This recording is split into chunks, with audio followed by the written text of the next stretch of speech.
Yo empecé en una escuelita filial de Cruz Azul, por los rumbos de donde yo crecí, que es en Azcapotzalco.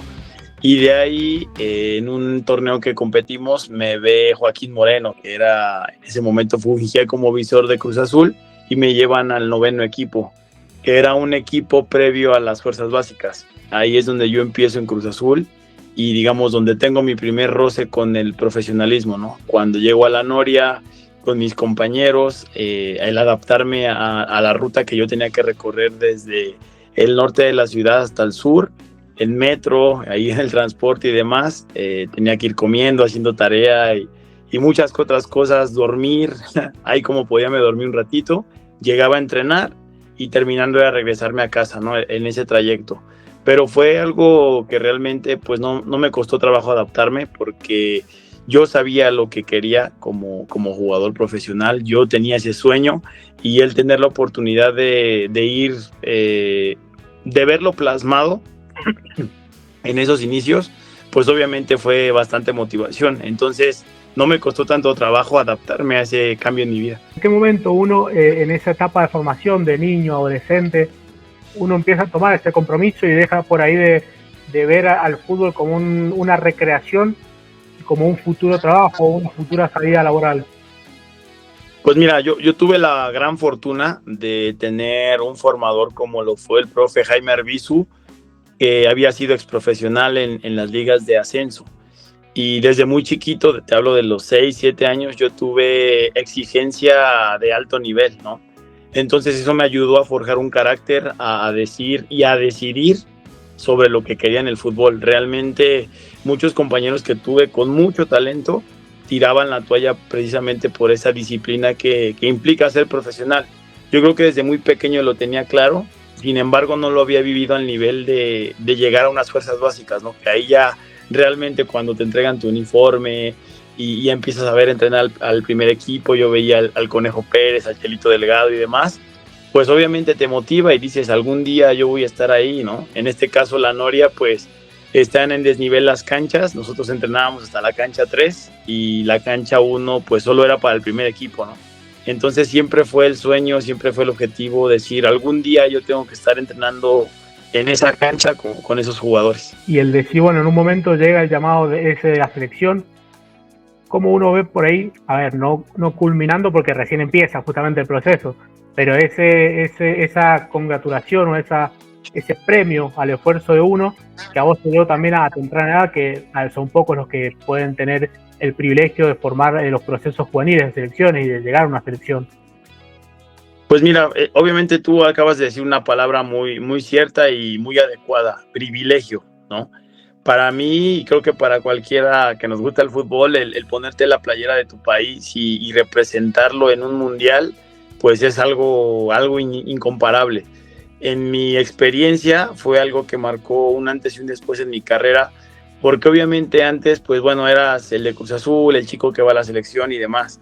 Cuando consolidas ese sueño con un título del mundo en tu país, juegas en el equipo en el que creciste y empiezas a rozarte con compañeros que realmente tienen una carrera y un nombre importante en el fútbol mexicano, como lo fue en el momento que me tocó, estaba Gerardo Torrado, Jesús Corona, el Chaco Jiménez, Fausto Pinto, Israel Castro, Tito Villa, Javier Aquino, por mencionarte algunos, pues yo llegué a un equipo de peces grandes, ¿no? De jugadores con grandísimo nivel de los que aprendí. Entonces, el ver cristalizado ese logro, como tú lo dices, pues obviamente que representa un orgullo muy grande, porque solo uno, junto con la gente que está siempre, que es la familia, sabe los sacrificios que conlleva el ser futbolista profesional, ¿no? El ser el bicho raro de la bolita de amigos, no ir a fiestas, no desvelarte, no salidas, estar concentrado, viajando, entrenando, doble sesión, la escuela, todo lo que implica realmente ese proceso es realmente satisfactorio cuando tú puedes debutar o cuando puedes ponerte la playera de un equipo tan grande como lo es Cruz Azul y en este caso como la selección nacional. Al principio, como te digo, es un antes y un después porque antes pues solamente era, qué padre, pues vas a la selección, ¿no? Y tus compañeros decían, bueno, es que tú vas a la selección y vas a la selección. Después, cuando viene el tema del mundial y que ya ganaste el mundial y demás, los chicos de las inferiores ya te ven como un referente, porque eres el referente a corto plazo que ellos tienen, ¿no? Obviamente apuntas a ser referente del club, consolidar tu carrera y demás, pero el primer escalón que tienen es: yo quiero ser seleccionado, quiero ser como él para llegar al primer equipo, ¿no? Y eso obviamente que es una responsabilidad muy bonita que yo adquirí en su momento, de poder guiar a algunos jóvenes que de repente subían al primer equipo, o llamaban a entrenar con nosotros, o de repente me tocaba bajar a jugar con la 20 o con la 17, porque todavía daba la edad, y era contagiarles esa parte, ¿no? De sí se puede llegar a cumplir tu sueño, pero tienes que trabajar, tienes que sacrificar muchas cosas para conseguirlo, no conformarte con decir: estoy en una de las mejores canteras de México, en uno de los mejores equipos de México y ya estoy realizado, ¿no? Sino siempre querer un poco más y trabajar por conseguir un poco más en tu carrera. Y desde mi punto de vista lo disfruté muchísimo más, porque aprendí a manejar esas expectativas, como bien lo mencionas, de la gente hacia mi persona y hacia mi carrera como jugador, ¿no? De repente era: oye, es que juega en el Cruz Azul y es muy payaso y no quiere salir a jugar y no sale a fiestas. Pero bueno, ellos no lo entendían hasta que vino lo del Mundial, hasta que vino mi debut. Hasta entonces comprendieron por qué yo me cuidaba, por qué no estaba en casa, por qué no salía a jugar, por qué me pasaba haciendo tareas cuando tenía que hacerlo. Y es un proceso muy padre el ver cómo te vas ganando el reconocimiento y el respeto de la gente a través de lo que amas hacer, que en este caso pues es jugar fútbol. Es decir, adquieres un rango, por llamarlo de alguna manera, donde tienes que ser ejemplar. Ya no tienes el lujo de regalar un entrenamiento malo, o de entrenar con flojera, o de no hacer tu máximo esfuerzo, ¿no? Porque al final, te guste o no, ya tienes el reflector sobre tu rendimiento, sobre cómo te comportas, qué comes, cómo contestas, tus modales, si saludas, si no saludas, etcétera. Empiezas a ser, creo yo, de una manera injusta, juzgado por la sociedad, ¿no? Y en esa parte creo que también es una responsabilidad que nosotros tenemos como futbolistas profesionales, el prepararnos todavía más, ¿no? Va más allá de nada más tener talento para jugar. Va de la mano con, como te digo, ser respetuoso, ser cordial, ser atento, ser amable, escuchar, expresarte bien, no simplemente decir juego bien y que el mundo ruede, ¿no? Es una responsabilidad muy bonita que nosotros vamos proyectando sobre todo hacia los niños de la sociedad, donde ellos son como esponjitas y van adquiriendo muchos de los comportamientos que uno tiene dentro y fuera de la cancha. La integración por ahí de los jóvenes, más allá, bueno, de tu caso en particular, de los jóvenes que formaban parte de las fuerzas básicas al primer equipo, por ahí también con similitudes o diferencias de lo que veas hoy en día en Cruz Azul y también de la Liga MX en general con los juveniles. Bueno, yo creo que antes era mucho más complejo que algún joven tuviera oportunidad de tener roce con el primer equipo, ¿no? Era algo de mucho, de llamar mucho la atención cuando un joven trabajaba con el primer equipo. De repente bueno, en mi caso fue por el tema del Mundial. El profe Mesa fue el primero que me dio esa posibilidad de trabajar con el primer equipo. Y obviamente, pues yo venía con la motivación a tope, ¿no? Imagínate, después de haber ganado un Mundial, me aventaron al ruedo con tremendo equipo. Y me acuerdo muy bien que la primera jugada que yo tuve en un entrenamiento fue un túnel a Gerardo Torrado, que era el capitán. Y no lo hice con el afán de burlarme o de mucho menos. Simplemente fue la motivación, la confianza que yo tenía. Evidentemente después acabé en el piso y con una tremenda patada, pero bueno, es parte del show. Pero sí, de repente subían a algunos chicos de la sub-17, de la sub-20 a trabajar esporádicamente con el primer equipo, y por ejemplo ellos no se podían cambiar en el vestidor del primer equipo, se cambiaban en el vestidor de las juveniles y después bajaban a entrenar con el primer equipo. Es decir, había mucho respeto para el vestidor del primer equipo y para el jugador de primera división. Al final uno es consciente que los minutos en la cancha son lo que te hacen jugador de primera división, no el juntarte, no saludar a los jugadores de primera. En tu caso, ¿cómo fue por ahí el recibimiento cuando te llamaron a trabajar con el primer equipo, de los jugadores, obviamente, más allá de esta anécdota que contabas de torneo? el llegar, no sé, el saludo, cómo fueron los referentes, si se acercaron o no.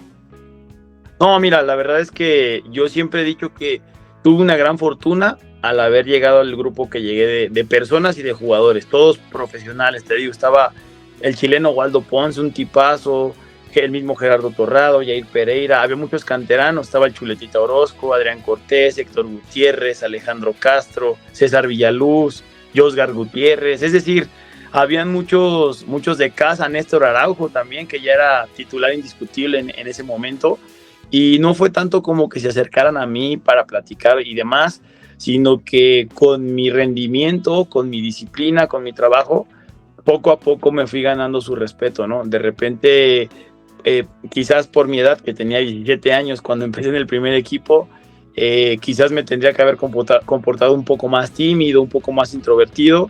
Sin embargo, te repito, ya con la experiencia que yo traía del Mundial y de selección, pues les tiraba un pase fuerte, le comunicaba o le gritaba a mi compañero que tenía que hacer un recorrido, que saliera. Es decir, yo estaba muy natural, ¿no? En ese momento, y me ayudó a ganarme el respeto de mis compañeros.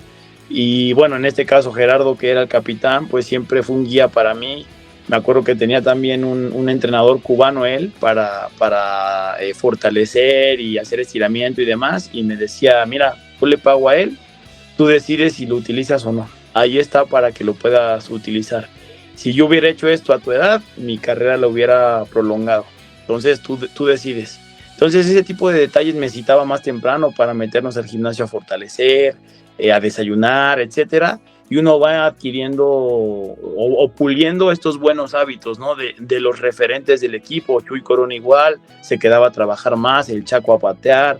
Es decir, uno va aprendiendo de esos ejemplos que le ponen los referentes del equipo, ¿no? Y en mi caso fueron ejemplos positivos donde yo pude desarrollarme de mejor manera y de esta forma pues tener un poco más de soltura al momento de trabajar y de jugar con ellos, ¿no? Porque, por ejemplo, con el Chaco fue el primero con el que concentré, y él, en el primer viaje que me tocó, llegamos al hotel y me dijo, terminó la comida y me dijo, pues siesta, se cierra todo y vamos a la siesta, ¿no? En ese momento, pues yo dije, a dormir, pues bueno, dijo el Chaco que a dormir, pues a dormir, ¿no? Bajamos a la cena, terminamos de cenar, subimos y otra vez, pues a dormir. Yo dije, ay cabrón, este sí ya está viejito, ¿no?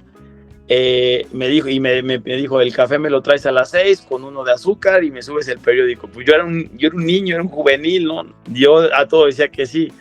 Y según ya estaba dormido, se empezó a reír, me dijo, no, ¿cómo crees? Es broma, mira, suéltate, tienes que ser así, así. Y ese tipo de detalles, créeme que uno los agradece porque te ayudan, ¿no? Sobre todo de quién viene, en este caso del Chaco. Tuve a Adrián Cortés, que siempre como canterano me acompañó en todo mi camino, me daba consejos, cómo patear, cómo marcar.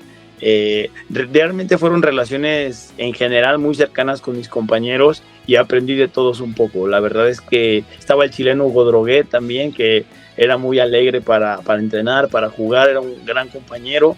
Fausto Pinto, súper profesional en todos los sentidos de la palabra. El Cata Domínguez, que aunque fuera a dar pases a 5 metros, lo hacía como si fuera el ejercicio más difícil, ¿no? Todo este tipo de cosas, créeme que a mí me ayudaron para forjar una imagen como jugador que me representó durante toda mi carrera, ¿no? ¿Cómo fue la reacción de un poco anticipaste con el profe Mesa, ¿no? Esa primera cercanía con él, cómo fuera también en los trabajos, ¿qué lugar ocupa en tu vida y en tu carrera? Mira, el profe Mesa para mí, si tuviera una palabra para decirlo, sería agradecimiento total, ¿no? Cuando yo estaba en el Mundial, él había declarado que yo era muy bajito, que estaba muy chiquito y demás, que iba a ser muy complicado, que tuviera oportunidades, pero que iba a estar trabajando. Cuando ya me conoce en persona, me dijo, ay, no estás tan chiquito, dices, yo pensé que eras más bajito, lo que tú has logrado, pues es algo muy importante en tu carrera, es un paso importante, tienes que ser sereno, tomar buenas decisiones. O sea, siempre fue un guía también para mí, porque para empezar me bautizó como niño. Yo era el más chico del equipo, tenía 17 años, y después seguía Javier Aquino y luego Néstor Araujo, que me llevaban 4 años, me parece. Entonces, Pues yo era el más chiquito y lejos de regañarme, de recriminarme, de exhibirme, siempre era apoyarme. Créeme que siempre eran palabras de aliento, era hacer una corrección a algún movimiento, algún pase, me daba más opciones. Él me utilizó como contención también. Es decir, siempre fue muy, muy paciente y un buen consejo de parte del profe Mesa, ¿no? Siempre la exigencia, obviamente no había un tema para consentirme o demás, pues al final sabemos que es alto rendimiento y el alto rendimiento no espera a que tengas cierta edad ni a que quieras trabajar, ¿no? Si no estás bien en el alto rendimiento, va a llegar alguien más y va a ocupar tu lugar. Pero él siempre fue muy paciente conmigo, me explicaba muy bien las cosas, su cuerpo técnico, el profe Daniel Ipata, Eugenio Villazón, es decir, mucha experiencia para mí a tan corta edad. Y anticipando todo lo que iba a hacer con el profe, pues todos decían que era muy regañón, que era muy enojón. Y sí, pero pues a mí siempre me tocó la parte dulce, ¿no? Del profe Mesa, y estoy eternamente agradecido con él porque me permitió cumplir uno de mis máximos sueños en la vida, que era debutar en el Estadio Azul con Cruz Azul. Y bueno, a ver, ese acercamiento se dio en cuanto terminó el Mundial, en el lobby del hotel, ahí ya para hacer el checkout. Se me acercaron estas personas del Olympique de Lyon, del Lille de Francia, me platicaron que estaban interesados en mí. Por ellos mismos me enteré que había sido considerado por la FIFA dentro del 11 ideal del Mundial y que les interesaba bastante que yo fuera para allá, que iban a ponerse en contacto con mi club para ver la posibilidad de que yo saliera, de darme ese seguimiento, digamos, terminar ese proceso de formación con ellos, jugar, etcétera, y pues obviamente proyectarme a Europa, ¿no? Que imagínate a los 17 años que se fijen en ti de esa manera, pues evidentemente te causa muchísima ilusión. Un sueño para mí, decir, yo ya me hacía en Francia jugando y demás, y lamentablemente no se pudo dar.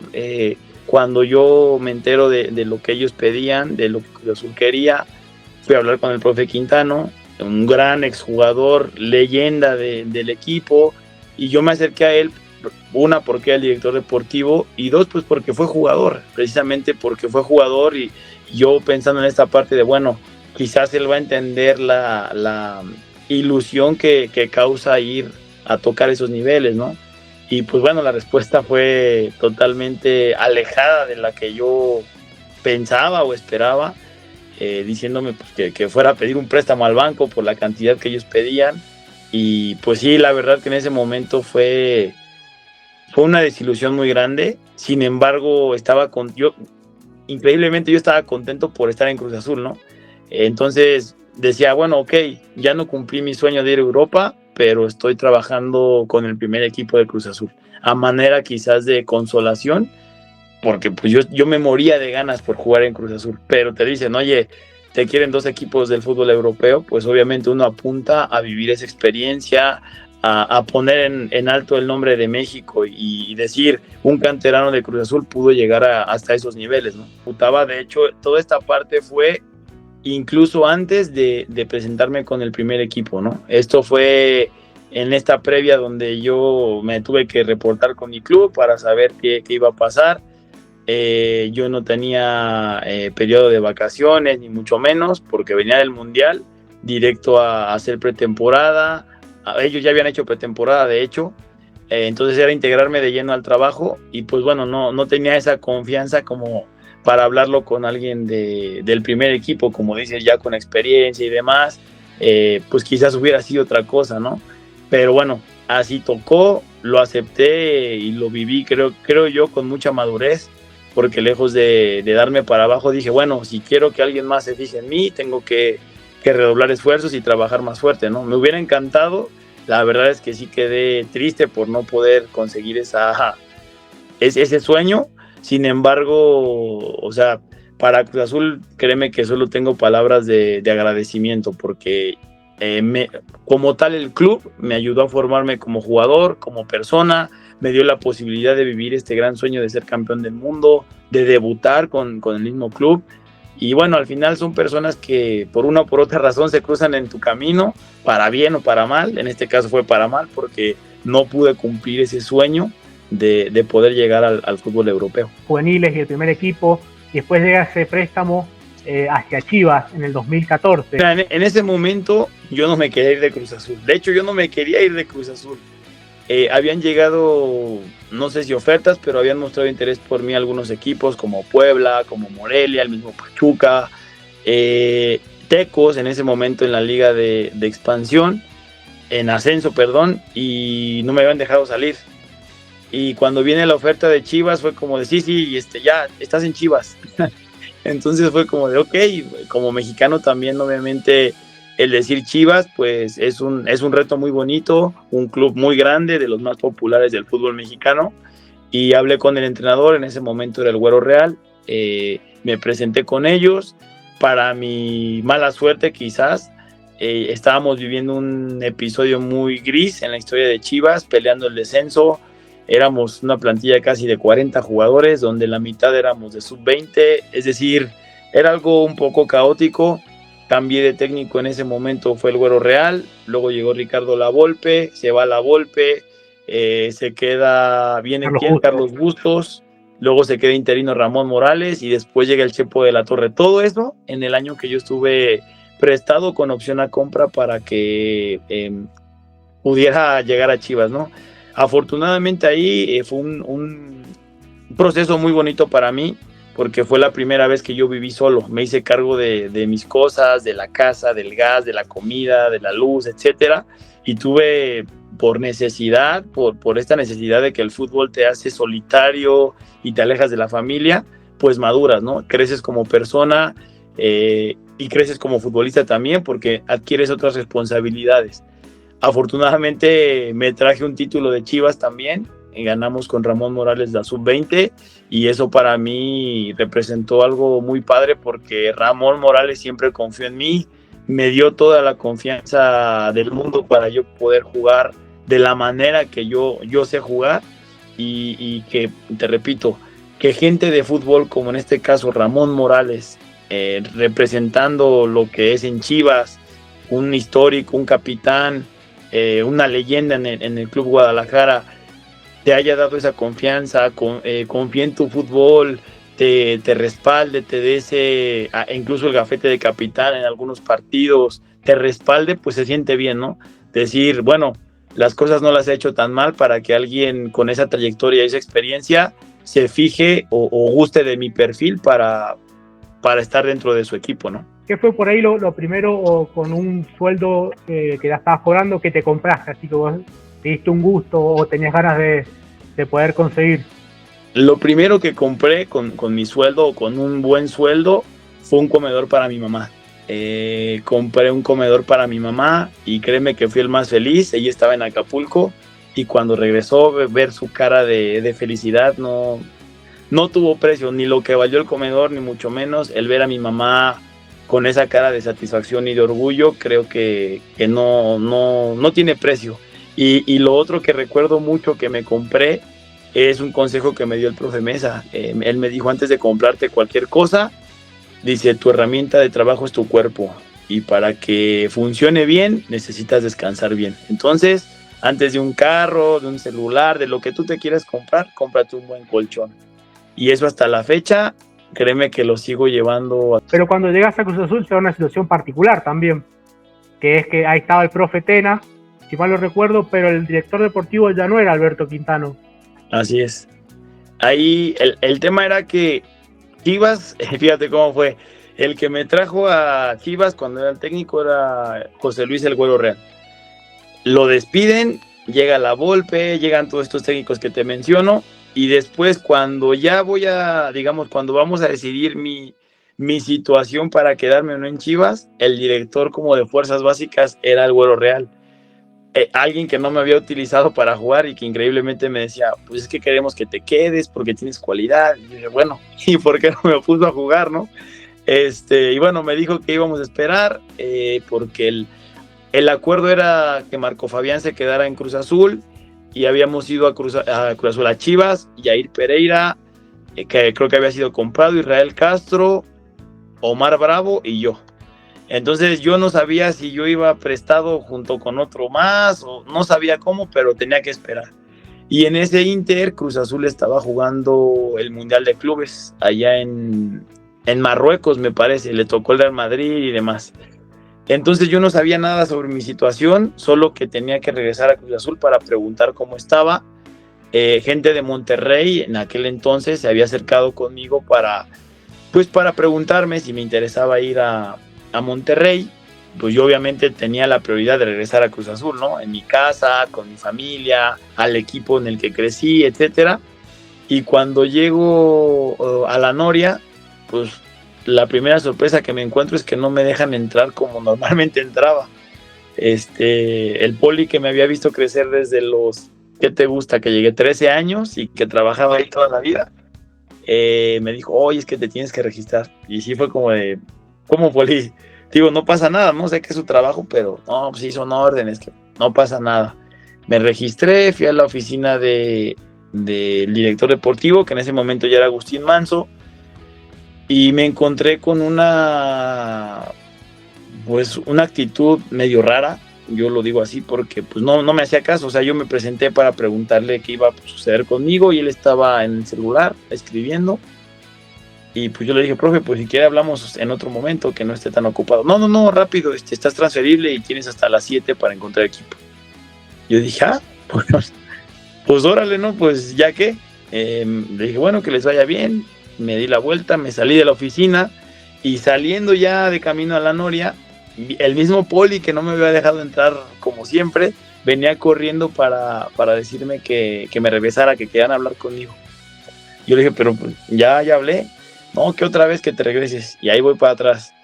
Mismo Agustín Manso, oye, es que hubo una confusión, entras en planes, eres de casa y nos hace falta jugadores en tu posición y bla, bla, bla, todo color de rosa, ¿no? Y tu contrato lo vamos a firmar cuando regrese el abogado. Él está en España cerrando a Roque Santa Cruz. Entonces, tranquilo. Y se me había pasado decirte que Monterrey estaba interesado en ti, entonces les voy a decir que muchas gracias.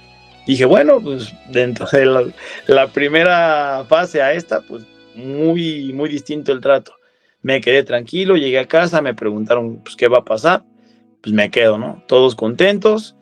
Y 6:45 de la tarde suena el teléfono, era Agustín Manso, para decirme y preguntarme. Me dijo, oye, Paco, ¿sabes algo de algún equipo? Y yo le dije, ¿cómo? Pues de Cruz Azul, ¿no? Pues me dijo usted que ya estaba.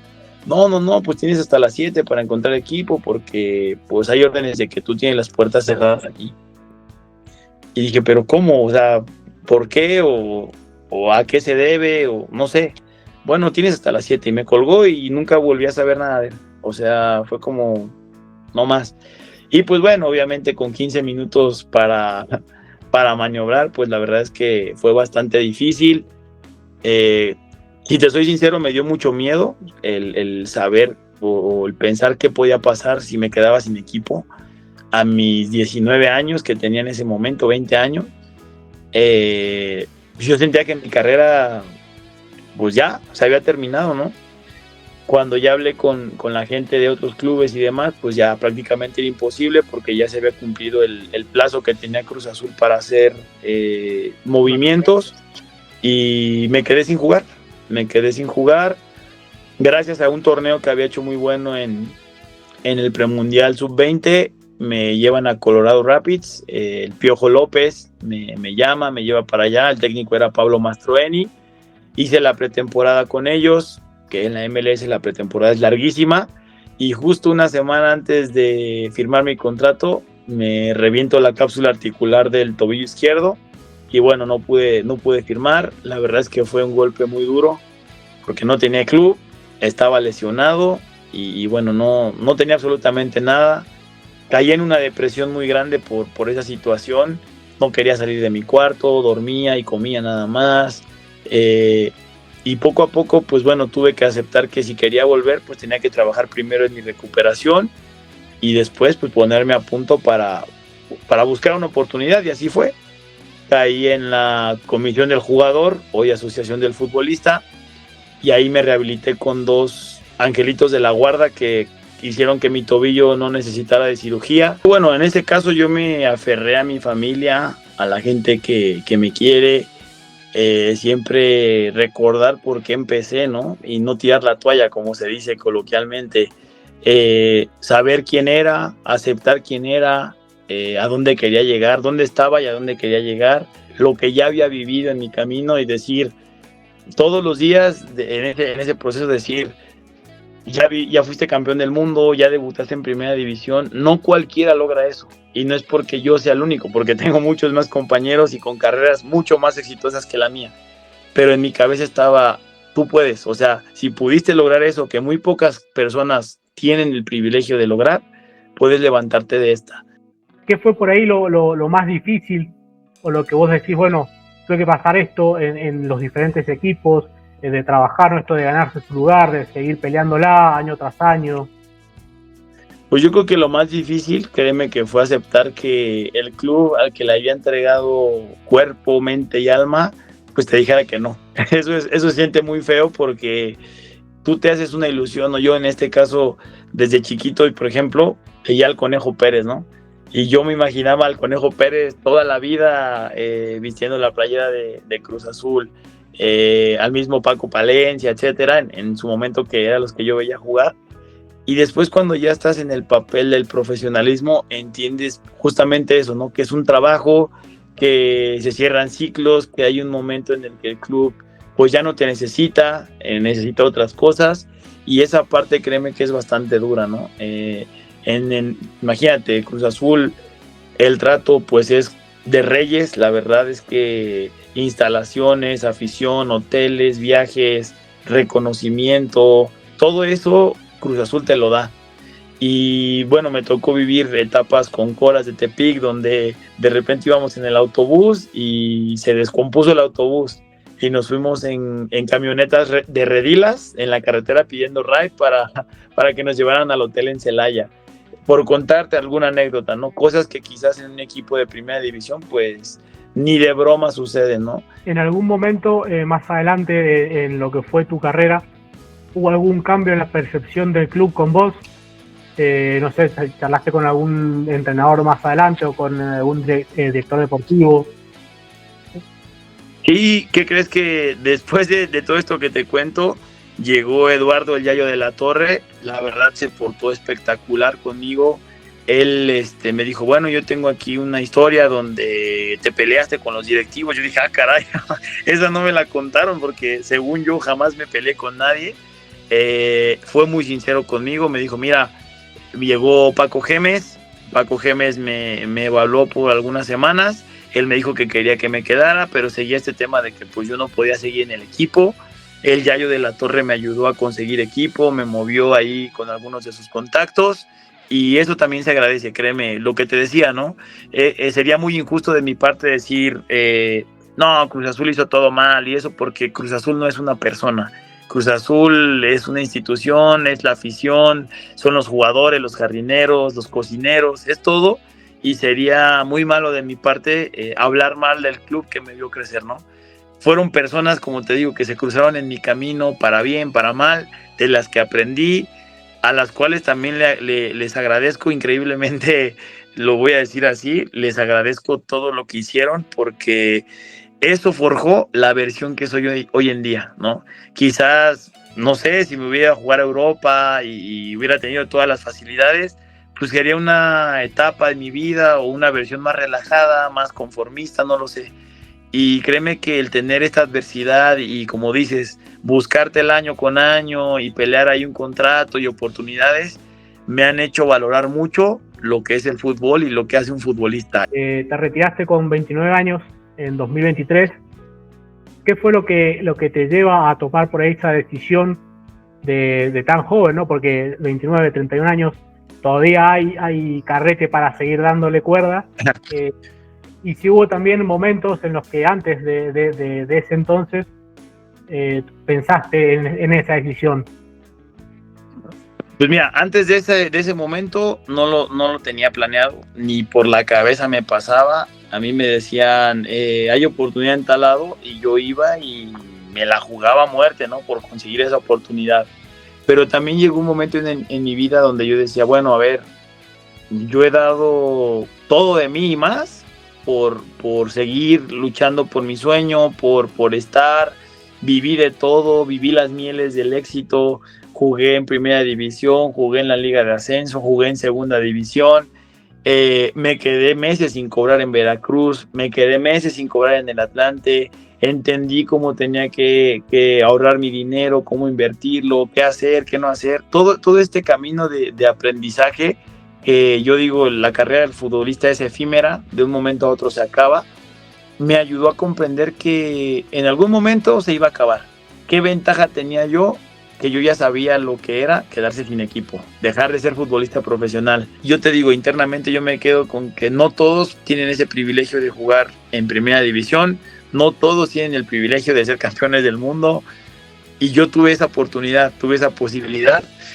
Quizás me hubiera gustado tener mucho más trayectoria, muchos más éxitos, pero estoy bastante conforme con mi carrera. Entonces yo dije, bueno, no me veo en una oficina, no me veo haciendo otra cosa, yo quiero seguir viviendo por y para el fútbol. ¿Cuál es mi camino? Dije, bueno, algo que siempre también quise lograr, ser director técnico.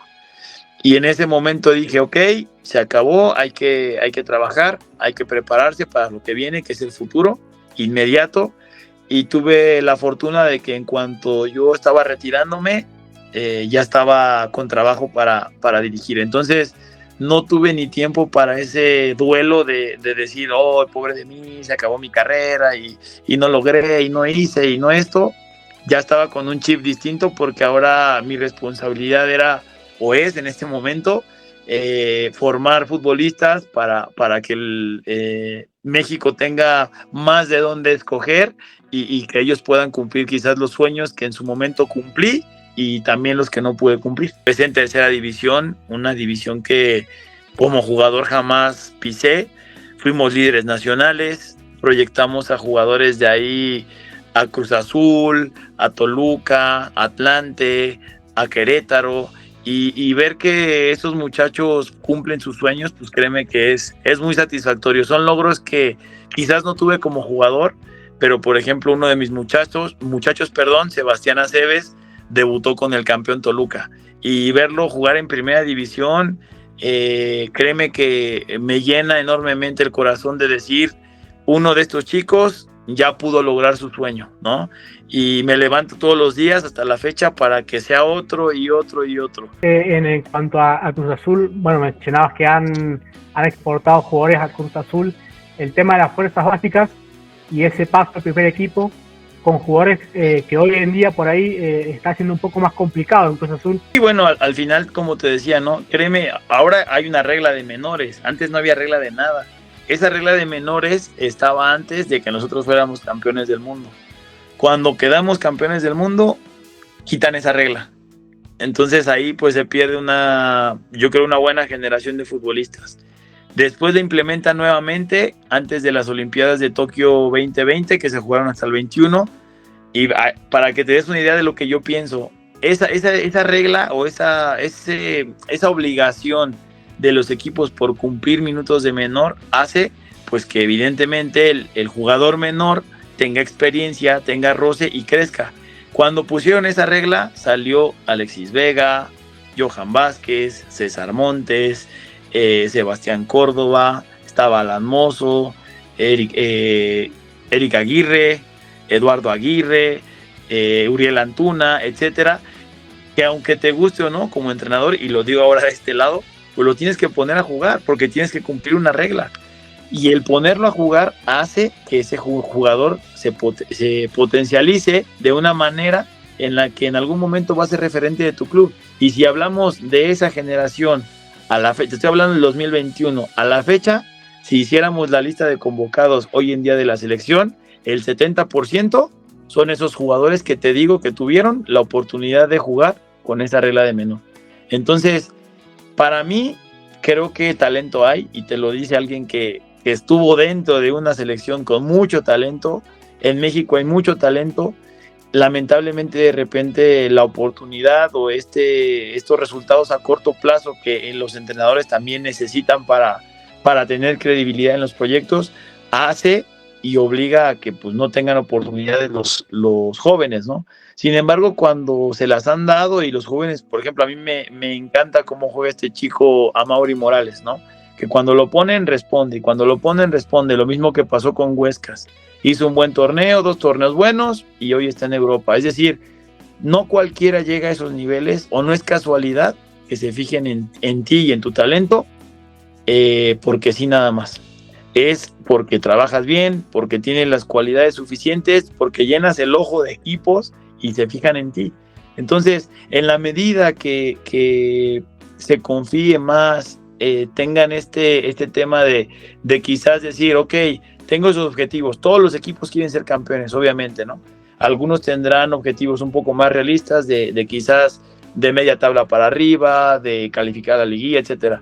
Yo creo que Cruz Azul podría ser, desde mi punto de vista, decir un jugador por torneo que se consolide, ya sea para nuestro club o para exportar.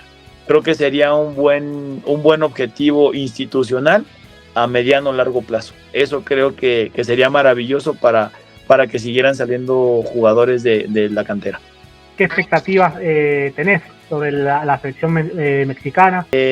Expectativas, bueno, como mexicano siempre quiero que le vaya bien en la selección. Recientemente en la sub-20 nos elimina Argentina y créeme que sí es triste decir, chin, o sea, iban haciéndolo también y se termina el sueño. Pero creo firmemente que hay mucho talento en las selecciones menores, en las selecciones nacionales. Se está trabajando de buena manera. Ahí van retomando nuevamente el tema de ser protagonistas en todos los torneos donde compite una selección, y eso tiene que ser importante. Eso es la verdad bastante motivo de orgullo, porque antes México no figuraba y ahora ven a las selecciones nacionales de México con otros ojos, ¿no? Es decir, ahí viene México, saben que compiten, saben que hay talento, saben que están preparados. Antes era como, ahí viene México. Ahora nos ven con respeto y eso creo que te da responsabilidades de defender un prestigio a nivel internacional. Obviamente que no hay mejor vitrina que un mundial, y pues la verdad deseo que les vaya muy bien a los chicos de esta selección sub-17 allá en Qatar. Perfecto. Muchísimas gracias, Francisco. Con esto cerramos lo que fue esta charla. De que Iván, muchas gracias y saludos a todos, a toda la afición celeste, que siempre recuerdo con bastante cariño, y cada que los veo, que me ven, me lo hacen saber. Así que te deseo mucho éxito y saludos para todos, que les vaya muy bien.